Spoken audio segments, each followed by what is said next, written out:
Hello, my name is Dawn Williams. I'm Senior Director of Plan Giving at Barnard. Thank you for attending our session, The Longevity Economy with Dr. Joseph Coughlin. This program is part of our Financial Health and Wellness series and is presented by Barnard's Plan Giving Legacy Organization, the Athena Society, and the Parents Council. The Athena Society celebrates Barnard alumni, parents, and friends who support the college's future through planned gifts. Throughout Barnard's history, this tradition of giving has essential helping to sustain the college's excellence for future generations of students. We are deeply grateful to our Barnard's Athena Society members for their generosity and dedication to education at Barnard. Today, we discuss the 4 key demographic shifts that shape our economy and trends that are transforming to society. This webinar is being recorded, and the recording will be available on our Plan Giving website. All attendees are muted but can submit questions through the Q&A feature. Now I am pleased to introduce our speaker, Dr. Joseph Coughlin, or Dr. Joe as he is known. Dr. Joe's bio, just really quickly, he is a member of Barnard's present parent community and an expert in the intersection of aging, technology, and behavior. He is a Dr.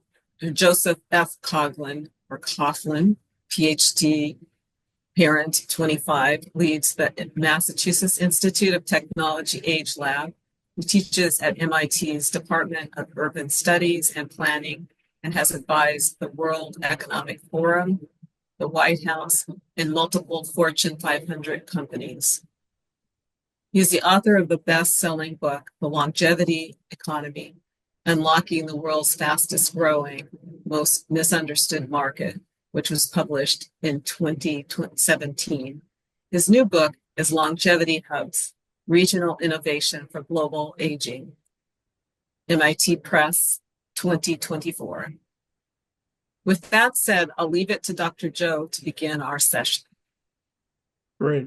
Dawn, thank you so much. It's great to be here. Thank you, Barnard College community, for inviting me. It is a pleasure to be here, not just as a speaker, not just to engage you this evening or this afternoon, depending where you are, but as Dawn mentioned, also as a proud Barnard dad and father of Catherine Coughlin. So I thought I'd have to get that in. So look, I don't want this to be death by PowerPoint, but I do have some slides to kind of give you a feeling of what I'm talking about, kind of looking at some technologies to start looking at a new vision of old age and how that's something that frankly affects all of us, and how is technology and behavior coming together to create that new vision. So let's see if the technology is going to work on my side. I'm going to share my slides and hopefully we will be good to go. So unless I hear screaming, I'm going to assume that you can see my slides out there. Again, as Dawn gave you my bio, which is always a fine line between a bio and a eulogy. If you like what I have to say, please give credit to my students and my team at MIT. If you don't like what I have to say, send me an email and we'll talk about it. But let's begin with a story. This is Sarah Noss. I want you to imagine Sarah Noss on her 119th birthday. This is her not only upright, but ready to enjoy cake. In my mind, cake is a major food group. But I want you to imagine Ms. Noss on her 119th birthday was asked by a journalist that had the profound, I think the only way you can say it, profound chutzpah to ask Ms. Noss, why do you enjoy living so long? Can you imagine asking a 119-year-old woman on her birthday, let alone that question? But she came back with more insight, more provocative power in her answer than a gerontologist, a medical doctor, an engineer, a philosopher, politician. She came back with the following answer. She said, I enjoy my longer life because I have my health and I can do things. Ladies and gentlemen, this is the new frontier.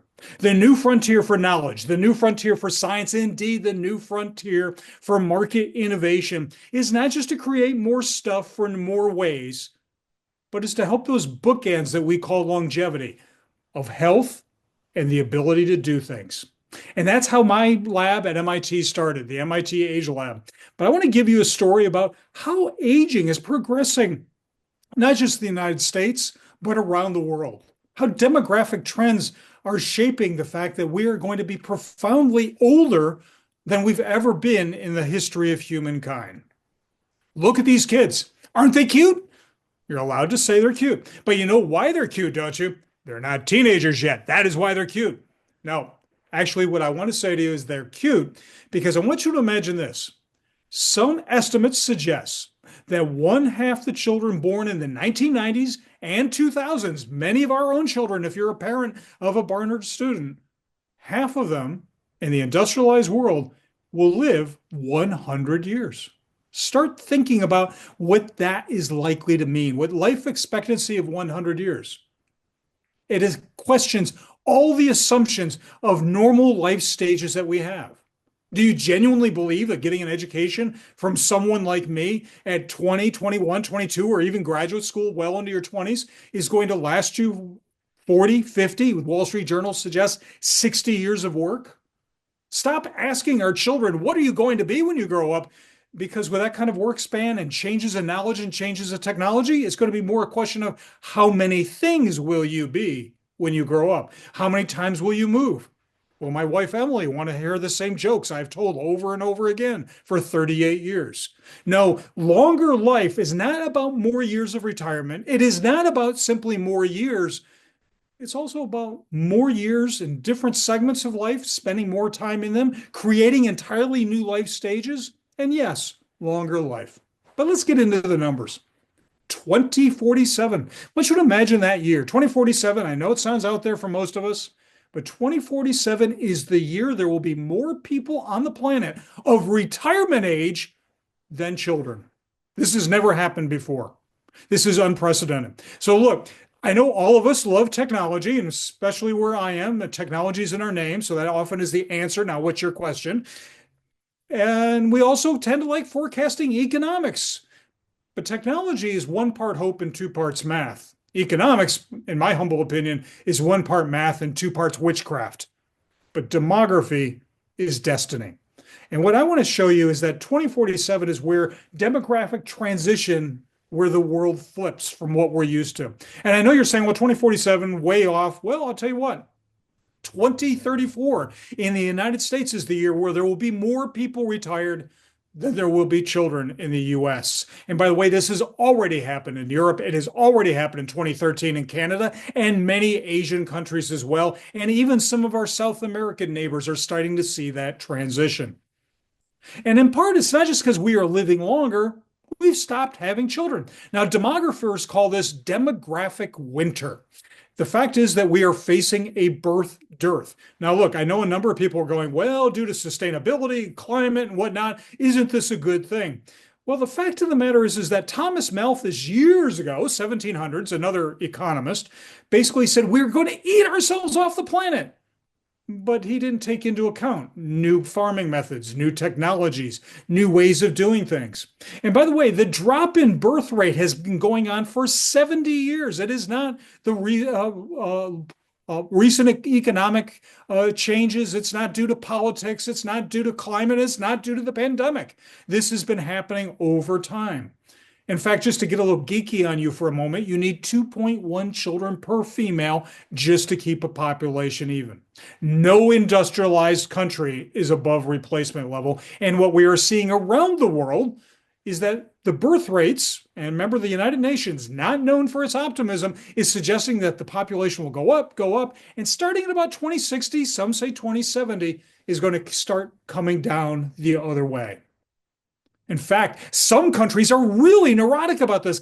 Denmark commissioned a research study, and as a researcher, I wish somebody would send this kind of money to me, but a research study, you ready for this?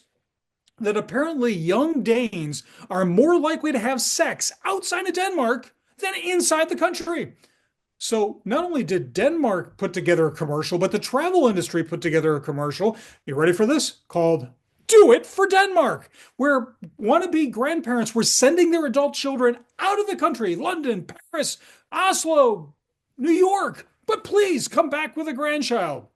You see, the drop in fertility has many countries very nervous, not just in terms of caregiving and support, but markets of who's going to do the work, buy the products. How is the engine of the economy going to keep going if there's continuing to be a drop in population? And by the way, South Korea is the outlier. Remember what I said? You need 2.1 children per female to keep it even? Look at South Korea. 0.8. No, that is not a typo. In fact, their birth rates continue to go down and down even further. And China. Now, many of you may remember China had the one child, one family policy many years ago, and they relaxed that many years ago. They're now asking their population not just to have two children, but they are now saying, please have three. And their own forecasts are suggesting that by 2050, they will have more people over the age of 60 than the entire population of the United States by 2050, more than 400 million. But wait, this just in. New data coming out of China says, no, it won't be 2050. It's actually going to occur in 2035. Indeed, demography is destiny, and it is moving quickly. You got to love what they do in terms of innovation in Germany. Great cars, great technology, but apparently they are now creating anti-aging beer. But also think about what Germany is. Germany is the bank, the manufacturing engine of Europe. And not only is it aging, but with its birth dearth, that is the drop in fertility rates, their population is scheduled to go down 10, 15% by mid-century. In fact, parts of Germany, much like Italy and Greece and parts of Spain, southern Germany outside of a wonderful city of Munich is purely emptying out. There's just no one there. Maybe some older folks, but no one is in those rural areas.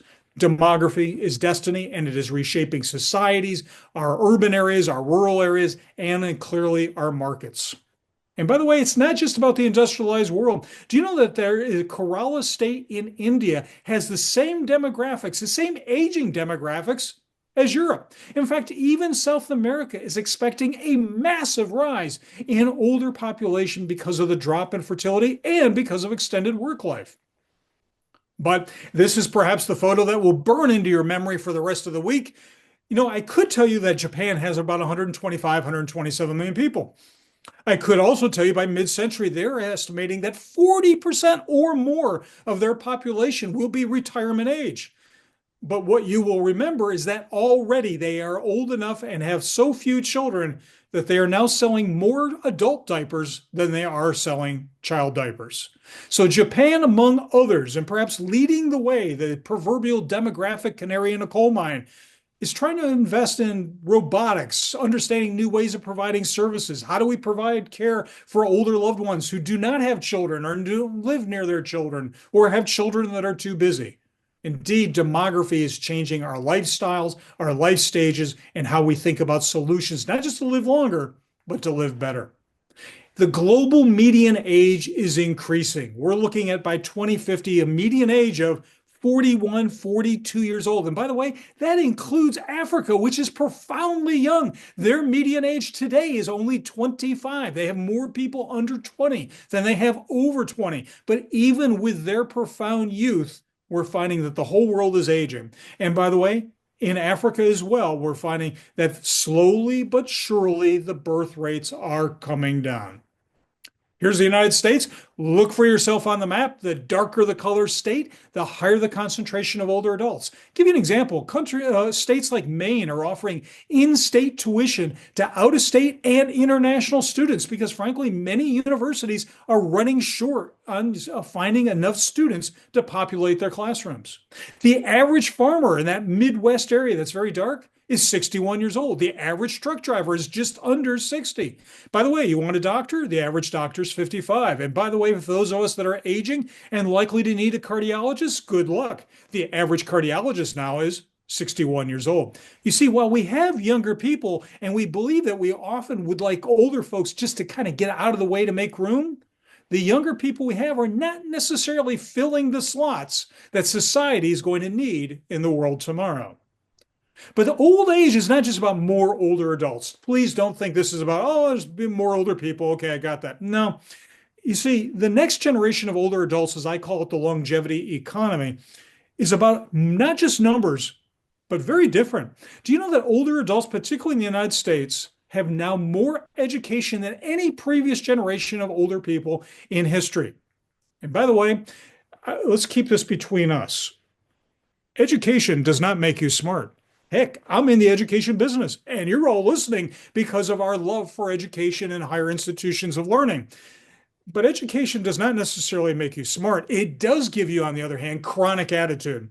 And what I mean by that is we now have a generation, not just of older adults, but the younger people behind them, that frankly believe, gee, I saw it on YouTube, I saw it on ChatGPT, I could probably do that myself. Or they're expecting far more from advisors and from professions that we used to really, shall we say, worship in terms of like, wow, you have that many degrees? You must be really, or as we would say in Boston, wicked smart.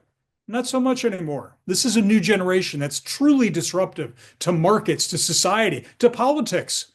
In fact, one of the other things is there is a digital divide that older people tend not to use technology as much as younger people, but that digital divide is starting to close. In fact, I want you to imagine this. The fastest growing group of people on Facebook are women over the age of 45 years old. And if I want to freak out my own undergraduates, I ask them, do you have a Facebook page? Two things happen. One, many of them now are at the point where they go, what's Facebook? But secondly, the other part is, no, I don't have Facebook because no one wants to post what they did Friday night to have their mother see it and their grandmother see it on Saturday morning. Smartphone adoption, Facebook, and by the way, data just from last week. Who's using ChatGPT? The baby boomers now well into their 60s, now clicking over age 79. I know it looks like a small number. 13% are using AI natural language processing, ChatGPT and the like. It may be small, but keep in mind that technology has only been out for 2.5, 3 years. So the digital divide between the older generation and younger generation is not closed, but there indeed is a causeway linking the generations now where technology is basically seamless. And the kid in your basement playing video games, it may not be a kid at all. It may be your parents. In fact, video games now have become one of the most popular things to purchase if you're an older adult. In fact, do you know that there's an entire medical condition called Wii wrist and Wii elbow, where they are playing with such verve, with such passion, they're blowing out muscles and ligaments and hurting elbows. They're even keeping score on leagues online. The other part is now it's highly concentrated, but I want you to imagine this. The 60 plus in the world control 30% of the global spending power. That makes the 60 plus, the longevity economy, the third largest economy after the gross domestic product of the United States and China, and then the longevity economy. Well, that is not just about numbers and education and expectations. It is about a new generation gap. The longevity economy and older adults are about a new generation gap of expectations. You see, all generations that are alive today, and certainly younger ones today, really believe, given the changes they've seen in technology and products and the like, that they're not going to get out alive, but there's a pill, a product, or a policy that will enable them to live longer, better. Previous generations, our parents' generation, grandparents, and the like, I would submit to you, were basically polite and patient. They hoped people would visit. They would hope that the van might pick them up on time. And they believed that over time, quality of life was going to diminish. But the next generation, beginning with the baby boomers, or Donkai, if you call them baby boomers in Japan and others around the world, have seen technological change, have seen so many innovations that, frankly, to put it into the vernacular that millennials might fully appreciate, longer life, living better, there's got to be an app for that. So, speaking of technology, I want to talk to you about the most powerful technology in the world. Yep, I want you to think through this with me. What is the most powerful, profoundly, if you will, provocative technology in the world? Is it AI? I mean, everybody's talking about it. Must be the case. No, I would say no. Blockchain? No one can understand it, but I don't think that's it either. Maybe it's genetics. Maybe it's space travel. Maybe it's the internet itself. No, ladies and gentlemen, I would suggest to you that the most powerful technology in the world is also the oldest. You see, the story is the oldest, most powerful technology. Yeah, the story. Think about what stories do. They do things that technology can't. They explain why we do certain things, why we don't do others, what's possible, what's acceptable, what's affordable, and the like. Stories frame how we see the world and what we do in it. And here's the biggest story. In fact, I would suggest to you the biggest lie in history: old age. Here you go. I want you to take notes now. Old age is made up. Yep, you heard me say it. Old age is made up. Let me clarify. I want you to imagine that medical science in the United Kingdom back in the 1800s and this idea of old age spread to North America and around the world. And that notion was a theory called vital force. And the argument was you were born with a certain amount of energy, a certain vital force. And over time, if you used it badly, and just between us, if you did anything fun, if you used it badly and worked too hard or stayed up too late and did anything fun, you would drain down that energy over time, that you would run out of vital force. You wouldn't be a glass half full, you would become a glass half empty. But here's the thing with stories. It made old age about a limited amount of force and energy that could be drawn upon. But stories don't just explain a phenomena or make up a story to explain a phenomena. Stories also create institutions. They create vocabulary. And this story of old age is basically wired into our heads, into our institutions, and into our cultural language and narrative about what old age is. Don't believe me? Let me show you. I want you to think about this. In the UK, Canada, and then later in the United States, if you did not work and you did not have family in old age to support you, you were poor, you were destitute, there were no social programs. You were moved into what was called alms homes or poor houses. And those houses were overwhelmingly older adults. And guess what happened? Over decades, alms homes, poor homes, transitioned into nursing homes, or some of you that are old enough like me to know, they were called rest homes. And by the way, they went neatly right into a nice linear line of funeral homes. You see, old age became synonymous with the existential end. And in fact, now we have policymakers, economists, pundits of all stripes, and all kinds of really smart people, at least on paper, that have defined global aging as a problem to be solved rather than an opportunity to be won. Since we crawled out of the ooze, people have wanted to live longer. And now that we are, they see it as a problem. Ladies and gentlemen, if you frame a story as a problem, then it's going to be looked at as a deficit, a weight, a barrier, a burden on society, rather than saying, we now have a longevity dividend. How do we cash in those years so that everyone can have what Sarah Noss said, I have my health and I can do things. Stories matter, though. Stories matter in terms of how we see opportunity in the world. Think about it. A story that looks at aging as almost a disease, which many scientists out there are still pushing out there, limits our creativity about what we would do with that old age. It reduces aesthetics in terms of like, well, you're old, you don't need to have style or fashion. It excludes markets that are unthought of. Older adulthood, largely in some of the best universities, largest companies, most innovative people still look at old age as, oh, it's a health issue, it's a medical issue, or at best, it's a way of making bigger buttons. But we forget about some other things. Have you ever thought about the market maybe around, I don't know, fun, fashion, heaven forbid, sex? Stories have consequences. Let me show you this one. Heinz actually created a product line called Heinz Senior Foods. Their researchers, multi-billion-dollar research operation, basically did research that, let's see, older people, they don't have much taste because taste buds do diminish as we age, and they don't have teeth. I know. We'll create Heinz Senior Foods, which will essentially be baby food for older adults. Needless to say, that, shall we say, idea, being generous to call it that, crashed and burned. How about this? This is one of my favorite examples. Is this a remote control or is it a self-defense device? Would you put this on your coffee table or nightstand or proudly take it out when you had company? No, this is called lazy engineering and terrible design. How about this? When you think about old age and innovation, Most innovators in old age, or what is called popularly these days, age tech, think is all about checking your blood pressure and reminding you to take your pills or help I fall and I can't get up. Not incorrect, but woefully incomplete. What is this color? Yep, look at it. It's not your screen. I put it up there. Well, how about this color? Equally gross. Have you ever noticed that products for older adults have to somehow, by almost Newtonian laws of physics, be big, beige, and boring? We somehow forget that at a certain age that we didn't give up our desire for fashion and novelty and fun, but apparently designers and engineers and many companies think so.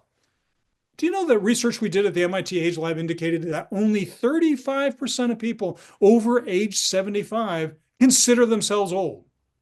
But products that yell, old man about to fall down, such as the personal emergency response system model, or something you got to wear a bracelet on your jacket or whatever it might be, tells you and tells the world that you're old. The fact of the matter is, think about this. Do you know that the adult population over 65 that is frail enough to need personal emergency response systems, less than 5% in the United States actually adopt these technologies? Now, you may say it's due to cost, and in part, yeah, it's in cost, but it's cheaper than cable TV, so families must be making a decision over cable TV and the well-being of their parents. However, let's give it away for free. What would happen if we did an experiment saying you can have this technology for free? Well, guess what? In the United Kingdom, the National Health Service will give it to you for free. 11% of the population then adopts it. You see, technology is not just about what it does, it's also what it says about you. We find that senior housing, with great numbers of older adults that will be needing special care and services in housing, are running away from the current model of what we call senior housing. How many technology and aging projects address the F word? No, not that word. Keep your mind clean. No, I'm talking about fun. When's the last time you saw something better than Mahjong and, frankly, pickleball? Retirement is likely to be the same amount of time it took you to get from 21 years old to midlife crisis, 46, 47 years old. That's a lot of pickleball if that's the best we can come up with. So who's going to be the catalyst to create the new longevity economy, to create what the future is? Well, I'm pleased to say, especially in front of alums from Barnard College, as I write my book, The Longevity Economy, the future is female. You see, women are the chief consumer officers of the home. They're the chief purchasing officer. Look at this. Do you know that 90 cents on the dollar of every healthcare decision is made by a woman? Do you know that 80% of home improvements are made by women? If you go to Lowe's or Home Depot, that pickup truck sitting out front is not there because the guy driving the truck is the purchase agent, but frankly, he's picking up what a typically middle-aged and older woman was buying for her kitchen, for her bathroom, and whatever it might be. Consumer electronics, automobile purchasing as well. The priority there. And why is the future female? Because women, frankly, do more. They work, they're caregivers, and as I said, they're the chief purchasing agent. They see where the problems are in an aging society. They feel the friction, the fatigue, and the frustration of today's way of thinking about old age. They will be the economic, political, and social force to reinvent life tomorrow. And my own lab, we're thinking about fun. Can we use virtual reality not just for games? Can you imagine? This is a company that one of my students is part of and started a startup. We're using virtual reality assisted living in nursing homes to take people on a trip to Paris, to Peru, to anywhere they want to go. Ironically, one of the most number one places they like to travel and to bring their other friends in the senior housing with them on a virtual trip is not to the Louvre, not to Machu Picchu, but to the street they grew up on. One of my other students, Cedric Hutchins, designed withings, technologies that have the same functionality as well-engineered products for your blood pressure, your temperature, your weight, your heart rate. But look at them. They're aging by stealth. Nothing about these products say, old man about to fall down or old man worried about his blood pressure. Mirrors that are in every house to be proactive about our age, being predictive. We don't know what birthday we want to constitute means old age, but we know that health is a big issue. So how can we imagine a home that has a mirror like this one that was designed by colleagues at the Institute that give you a checkup a day, check your skin, your temperature, and whatnot? I want you to imagine your home in the future is going to be able to check in on you, not when you've fallen and you can't get up, but that your gait has changed, that your eating patterns has changed, that you're sleeping late either because you were out late the night before or you're not sleeping well. That's the time to intervene on health, not once you're on the floor. Spoons and forks that measure how fast you're eating, what you're eating. Are you sticking to your diet? This little device we designed in my lab, a number of students designed, actually, I'll show you a very ugly slide, can actually watch how much you're eating, where you've been. Are you active? Are you watching TV? Have you been going to the bathroom, sleeping well? I know it's somewhere between cool and very creepy, and there's a lot of discussion on what's the line between dignity and safety. But the bottom line is this technology is here, and it's going to help people stay healthy, enable them to do things, and be independent. The robots are already here. They are among us. Many of you may be in New York. Do you know that New York State is actually buying robots, LEQ robots, for lower income isolated seniors to help them remain connected, remind them to take their meds, give them a little company? Some of these robots, one of these is called Pepper. It's very expensive, $20,000. By the way, it's been engineered to tell a joke or to insult you at least twice a day. Apparently, some cognitive science indicates that being told a joke or being insulted twice a day keeps you cognitively sharp. Any of us who've raised children know that we can be insulted for free many times a day without buying the robot. And then finally, my favorite example of all is the smart toilet. Now, for many of us, it's near dinner, so I will keep it clean. I want you to imagine a toilet made by Panasonic, made by Kohler. It's already on the market by Toto. That, how can I put it? Downloads from the user, your body weight, your temperature, are you maintaining your diet? And then uploads those data to a call center, a doctor, a nutritionist. And by the way, if that's not cool and creepy enough for you, One Toilet is also doing a pilot study in the United Kingdom where your toilet is facilitating home delivery of food and products that it deems missing from your diet. Let me end on this. Vannevar Bush, he was the first dean of engineering at MIT, said that science was the endless frontier. Ladies and gentlemen, I would suggest to you that science, technology, creative thinking, and a whole new story of old age is about creating an endless frontier of not just living longer, but as Sarah Noss said at the top of my presentation, to have your health and to do things, to live longer, healthier, better lives. I look forward to seeing you someplace in virtual space, and I'd be happy to take questions. Dawn, you're up. Thanks so much, Joe. There's so much to think about. I don't even know where to start. First of all, I had been as one of my goals to be dancing at my 100th birthday. And I think, I mean, that's a great thing, but maybe I should be aiming higher. I don't know. What do you think? No, I think that's, you should be getting another degree. You should be dancing. You might think about, different career options. Now, just between you and me, I don't think anybody else may be listening. My wife will tell you that it's probably illegal for me to dance at any age in any place at all, but that's That's great. So that was really one of the first things that you talked about was just health and the ability to do things. And that's so important to us as we think about aging.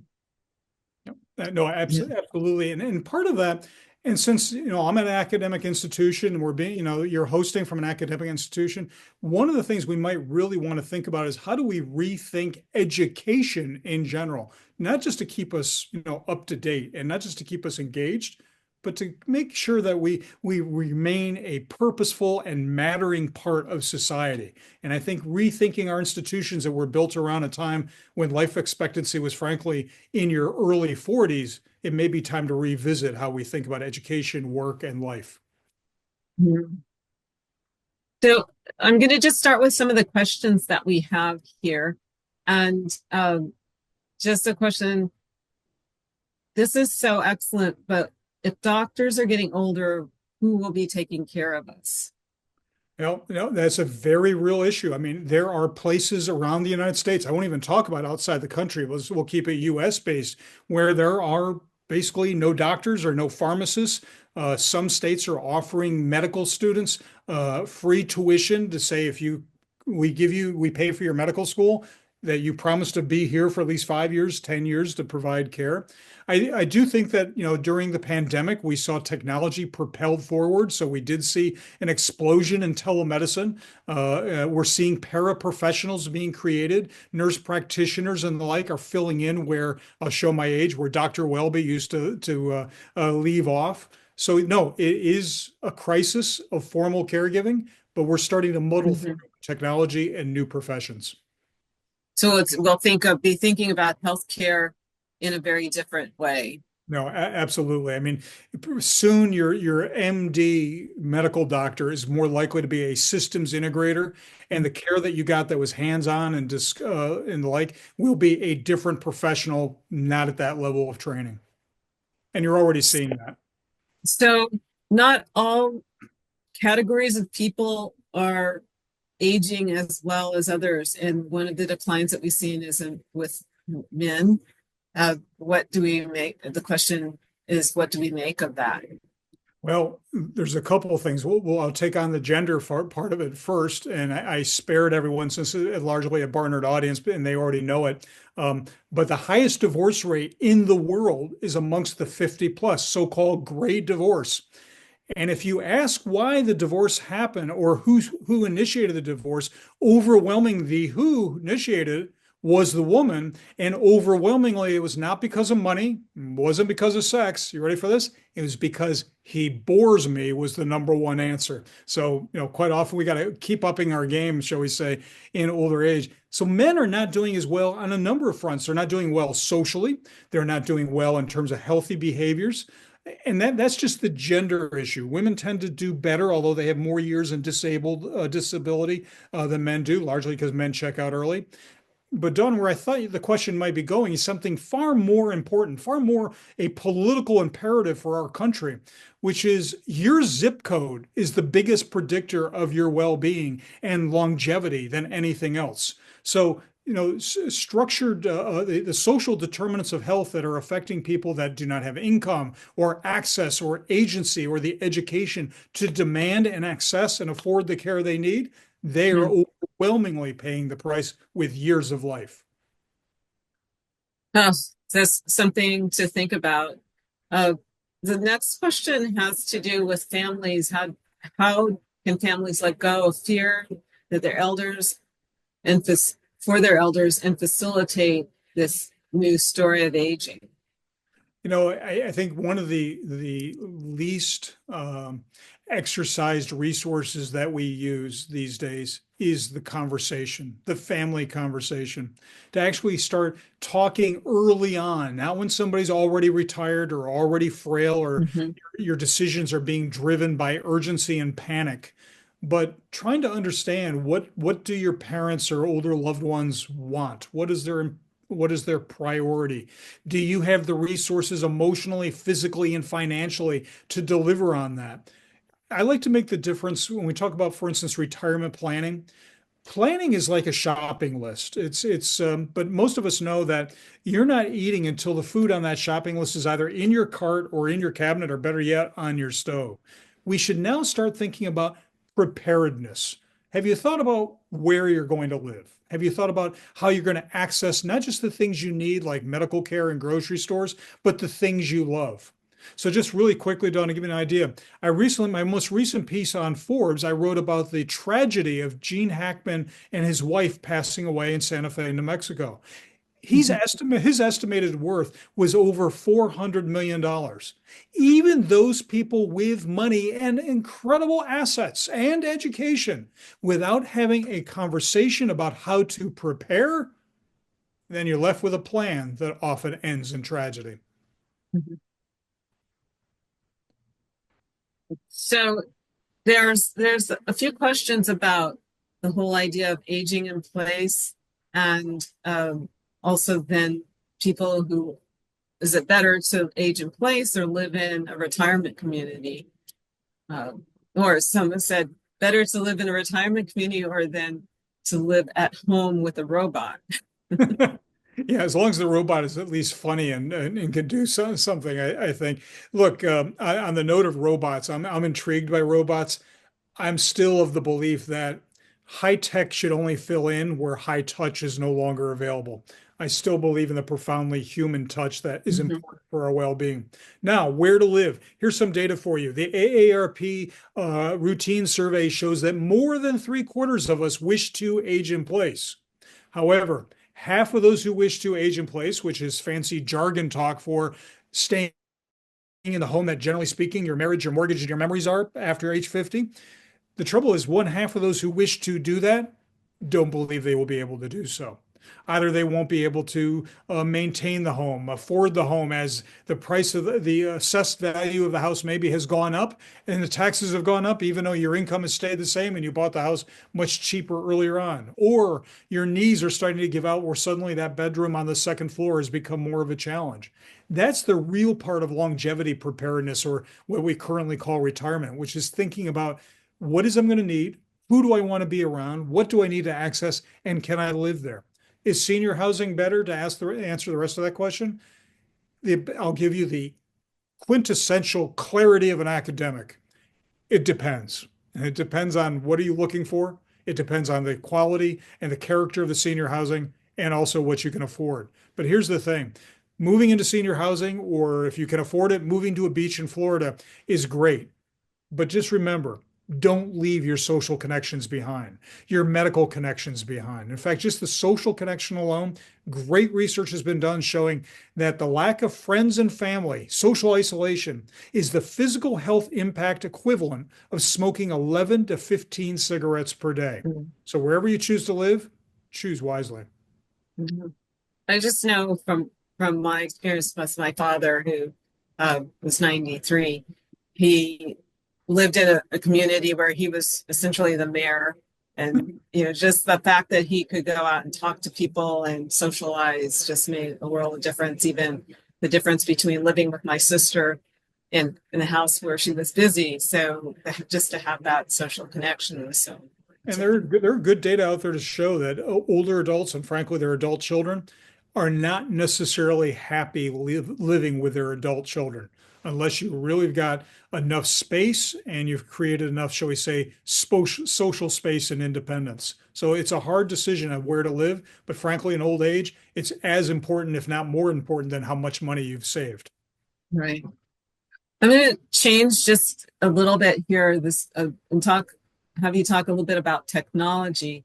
Um, and this one question is, how do we keep up with the contemporary language, technology trends so that youngers don't see us as aging? That it's getting harder and harder every day because technology is moving at such a velocity where I got to get this right. Somebody can correct me in the chat. But Gen Z, the kids that are in their, well, the undergraduate students today into the mid-teens, if you will, are known as Gen Z. They are now making fun of the millennials who are in their late 20s all the way to 42. Why? There's something called the millennial pause. And what it is that when the millennials go to take a selfie, they hold up their phone and they hold it for a second and they have to focus, take the picture, and then check. Gen Z is so good with their technology, they put it up and they're done. What I'm suggesting is that old age and technology is no longer, oh my God, you're 80, whatever, you don't, this is an iPad, this is how it works. No, no. Technology is now moving so quickly that even the 30 somethings are having a challenge. How do you stay in touch? Bottom line is younger people learn technology faster, not because they're young, not because they're somehow imbued with amazing technological skills. They have lots of friends. They have friends that say, "Hey, have you seen this app? Have you seen this technology?" The idea how you stay in touch with technology is to make sure that you've got a multi-generational social portfolio of older friends, middle-aged friends, and younger Yeah. friends.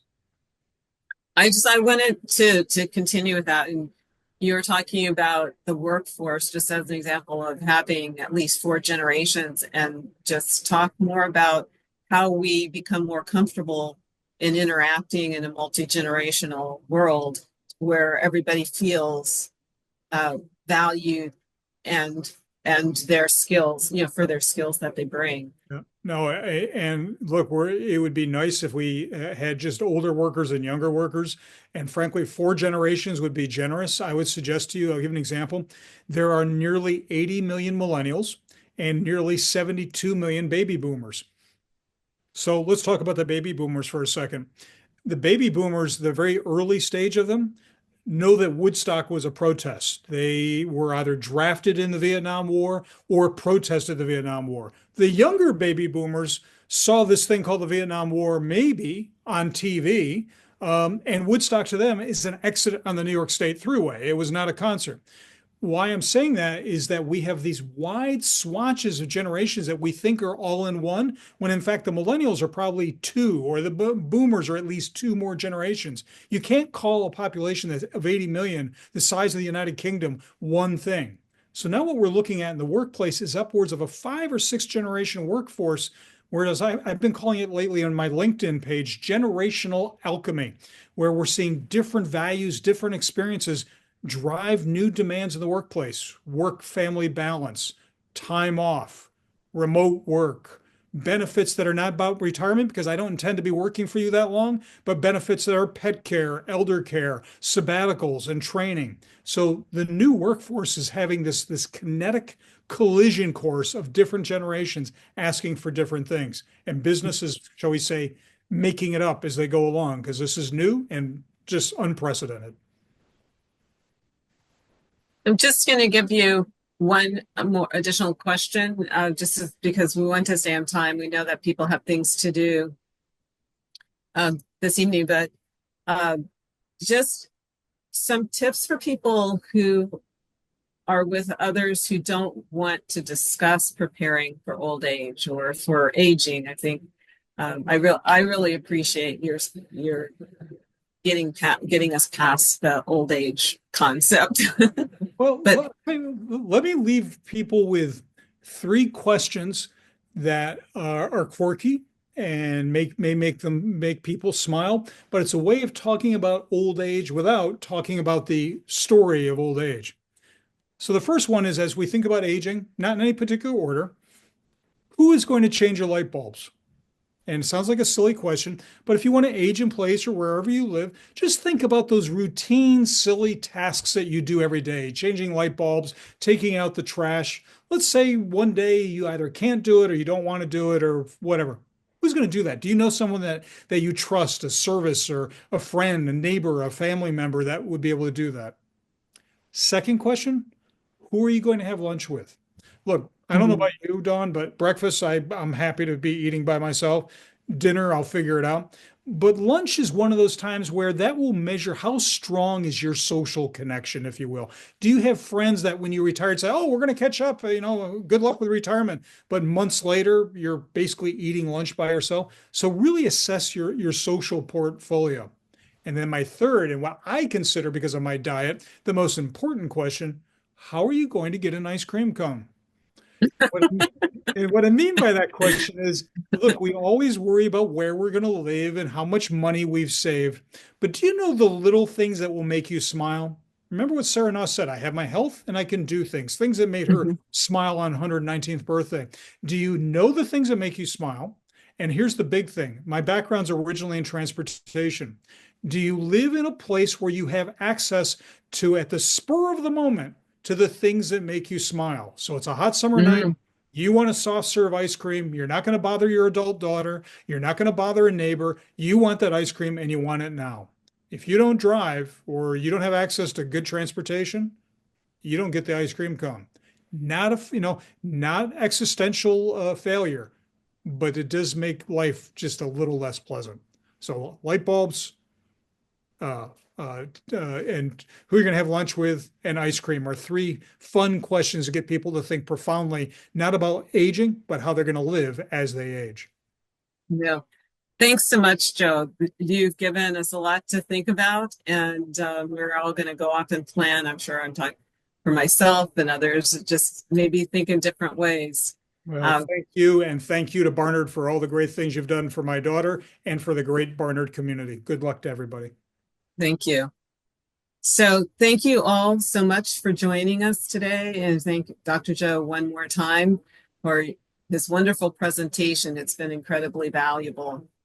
I'd like to remind everybody that we'll be having a recording of this session available on our website. We'll be sending a follow-up email with a survey and our contact information. And we'd love your feedback during that time. It's so important to make sure that we are able to provide information that's meaningful to you. We know we didn't get to all of the questions that you have here, but hopefully we'll be able to in some way address some of those at a later time. We're deeply grateful for the dedication of our Legacy Society members, annual fund donors, endowment supporters, and Parents Council members. Your commitment truly makes a difference for Barnard. For anyone interested in making a estate gift, now is a wonderful time. And thanks to a generous $5 million matching gift to from the Vagelos family, estate gifts designated for scholarship will receive 50% match, amplifying your generosity. So please reach out to me directly with any of the questions that you might have at this point. And we're excited about this opportunity. Thank you once again for joining us, and we look forward to seeing you all and connecting with you all in the future. Take care.